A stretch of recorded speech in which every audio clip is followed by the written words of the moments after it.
بسم اللہ الرحمن الرحیم۔ آج جو ملک میں قحط و افلاس اور بے برکتی عام ہے، شاید اس کی بہت بڑی وجہ زکوٰۃ کا مکمل طور پر ادا نہ کرنا ہے۔ زکوٰۃ مکمل ادا نہ کرنے کی وجہ کچھ بھی ہو، خواہ یہ وجہ ہو کہ مسلمانوں کی اکثریت کو زکوٰۃ کن اموال پر فرض ہوتی ہے، اس سے متعلق آگاہی نہیں، یا وہی مال کا نشہ جو بالعموم حضرت انسان کی نس نس میں بھرا ہے، اور وہ نشہ ہے مال کی محبت کا۔ جیسے شراب کا رس یا بوتل چھوڑنے پر آمادہ نہیں ہوتا، یوں ہی مال کا حریص صدقات واجبہ نکالنے پر آمادہ نہیں ہوتا۔ بہرحال آج دنیا میں جو بھی سنگین نتیجے بھگت رہی ہیں، اور یہ زکوٰۃ ہونے کے باوجود نہ دینا ایسا گھناؤنا جرم ہے کہ اللہ پاک کی ناراضگی کی صورت میں زکوٰۃ نہ دینے والوں کی آخرت بھی برباد ہو سکتی ہے۔ اللہ پاک اپنی پناہ میں رکھے۔ یہ چند کلمات زکوٰۃ نہ دینے والوں کو تنبیہ کرنے کے لیے لکھی ہیں۔ اللہ پاک قبول فرمائے اور اس مضمون کو ایسے لوگوں کی اصلاح کا سبب بنائے، آمین۔ زکوٰۃ کا لغوی معنی طہارت اور نمو یعنی زیادتی ہے۔ زکوٰۃ کی شرعی تعریف: زکوٰۃ شریعت میں مال کا مالک بنانا ہے، ایسے فقیر کو جو مسلمان ہو، ہاشمی نہ ہو اور نہ ہی ہاشمی کا آزاد کردہ غلام ہو،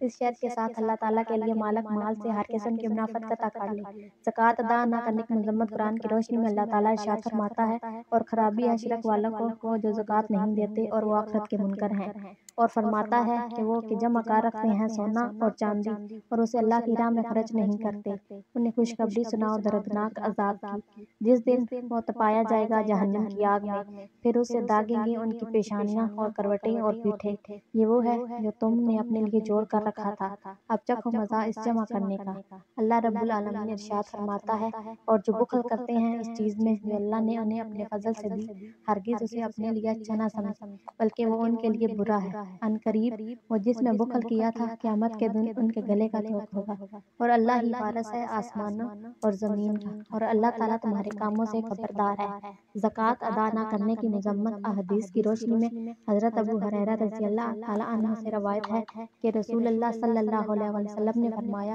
جس کو اللہ تعالیٰ مال دے اور وہ اس کی زکوٰۃ ادا نہ کرے تو قیامت کے دن وہ مال گنجے سانپ کی صورت میں کاٹ دیا جائے گا، جس کے سر پر 2 چتیاں ہوں گی، وہ سانپ اس کے گلے میں توق بنا کر ڈال دیا جائے گا، پھر اس کی باچھیں پکڑے گا اور کہے گا، میں تیرا مال ہوں، میں تیرا خزانہ ہوں۔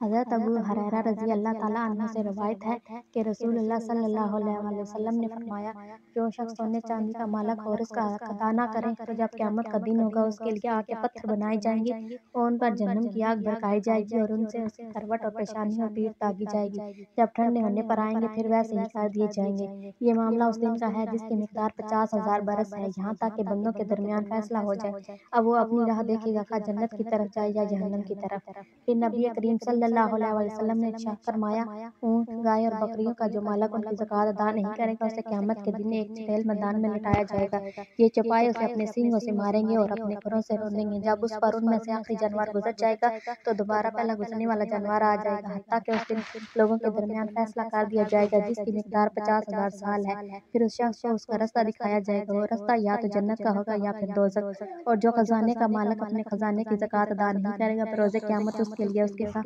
خزانے کو گنجے سانپ کی صورت میں کاٹ دیا جائے گا۔ بلا شبہ حضرت صدیق اکبر رضی اللہ تعالیٰ عنہ نے مانعین زکوٰۃ پر جہاد فرمایا اور ارشاد فرمایا، خدا کی قسم اگر وہ لوگ مجھ سے بکری کے بچے کے بھی روکیں گے جو وہ رسول اللہ صلی اللہ علیہ وسلم کو ادا کیا کرتے تھے، تو اس کے روکنے کے سبب میں ان سے جہاد کروں گا۔ مزید اسلامی معلومات کے لیے اس چینل کو ضرور سبسکرائب کر دیجیے گا۔